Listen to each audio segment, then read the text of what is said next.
Hey VC, Wes here, checking in with another episode of the Vinyl Survivor. As usual, 5 records up on the chopping block, and we'll see which ones are going in the collection there, and which ones decided not to keep. So let's go ahead and get this started. The first thing we have here is a compilation. This is called Original Folk Blues, West Coast Blues. It has Mercy D, Jimmy Nelson, Pee Wee Creighton, Saunders King, J.W. Walker, James Reed, Roy Hawkins. Yeah, I'm not really sure. I'm not familiar with any of those artists. But this is just, I mean, it's pure blues. It's on this United label, which I don't think it's United Artists. I don't think it's any relation to United Artists. Okay, it's part of Cadet Records according to the label here. But yeah, I picked this up at the Salvation Army a while ago, and I'm deciding that I'm not going to be keeping this mainly based on the sound quality. It is really crackly for some reason.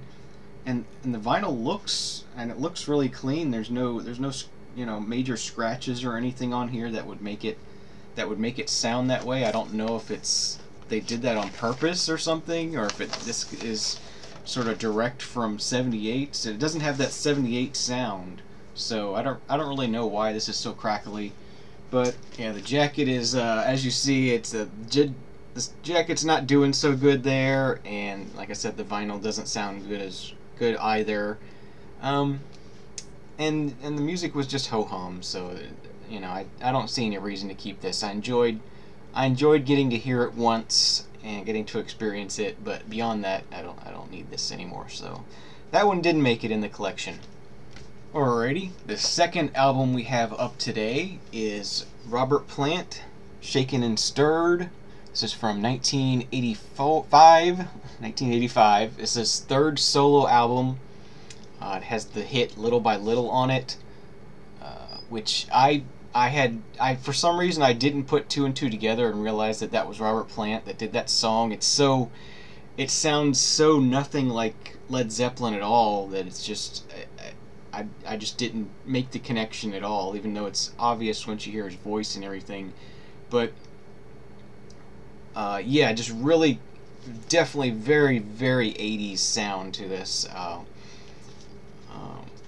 And the drumming is really good on here too. At first I thought it might be Phil Collins. It's really, the drummer is really good. Let me see if I can pull this out here. Okay, I'm looking at Wikipedia here, and it says Richie Hayward is the drummer on this. And this sort of has a custom label on it. Get that sort of symbol on one side, and then on the other side you get your track listing and everything on there. It's on the Saranza label, which I think is his custom record label. But yeah, I thoroughly enjoyed hearing this. Like I said, I'd known the song Little by Little. I didn't put two and two together and knew that it was Robert Plant doing the song, but I've always enjoyed that song, and the rest of the album has that same very cool sort of mid-80s Miami Vice-esque sound to it. I think that song was even used in an episode at one point. So yeah, Robert Plant, Shaken and Stirred. This is definitely going to be going in the collection, and if you see up here, it has a tiny yellow sticker. That means I paid $0.25 for this at the library sale. So definitely a good find, and I'm glad I have this.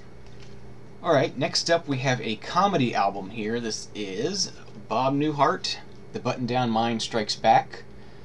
This is his second comedy album, released in 1961. Of course, it's sort of the follow-up to The Button Down Mind of Bob Newhart. This has Automation, the Grace L. Ferguson Airline and Storm Door Company, the Bus Driver's School, which is, if you've ever ridden on public transportation, that'll have you howling.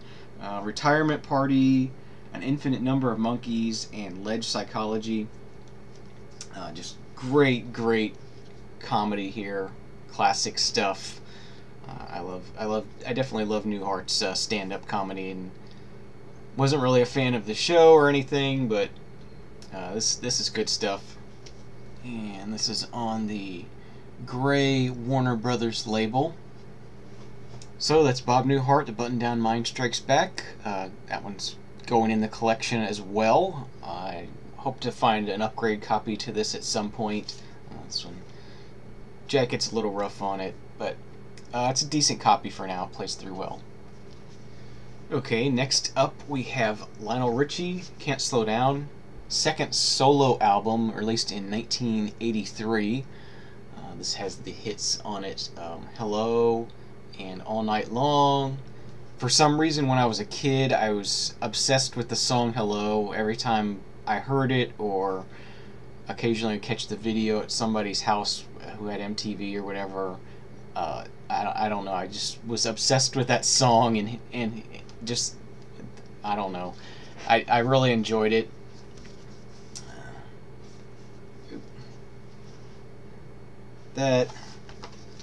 And yeah, this is just a super clean copy of this album. It was actually still in shrink, and I took it out of the shrink wrap. I think this is an upgrade. I already have this in the collection, so this is going to be an upgrade copy. Inner sleeve with all the lyrics and whatnot, and the notes. And this, of course, is on Motown Records. So yeah, as I said, this is an upgrade copy for something that's already in the collection, so this will replace that, but this copy is going to be going back there. Okay, the last thing we have here is the 19th album from the Rolling Stones. This is Undercover. This happens to be a copy with the stickers on it, and they're all there. So it was a very popular cover. You know, if you just take these stickers off, there's the same shape underneath, but just different patterns. So it was an interesting idea for an album cover. I actually also found another one recently that didn't have the stickers on it, but I'm going to keep this one because it has the stickers on it. But yeah, this was a point in the band where Mick Jagger and Keith Richards sort of had a difference of opinion on which way to take the band. You know, one wanted to take the band sort of more of a modern sound, an 80s sort of sound,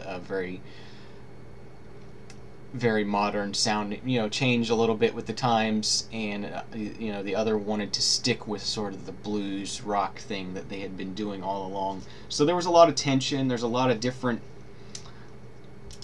various differences in the tracks on here. You know, some are more 80s cool sort of sound to them, modern sort of sound to them. Others are sort of back to their roots of the blues rock thing.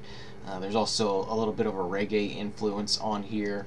Not a great Rolling Stones album, but just a classic just for the cover alone, I think. I'm gonna be putting this in the collection for now.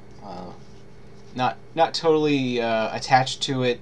I may get rid of this and other Rolling Stones things down the road, as I'm not that big into the Rolling Stones, but for now I'm going to hold on to this. I did enjoy listening to it. Yeah, I don't really think there was any real big songs off of this album. Yeah, I don't know. Like I said, it's going in the collection for now, but it may not stay. It's sort of there for now, just so I have some, because I don't have that much Rolling Stones in my collection, so I'll keep it for now. So that was another batch of 5 records.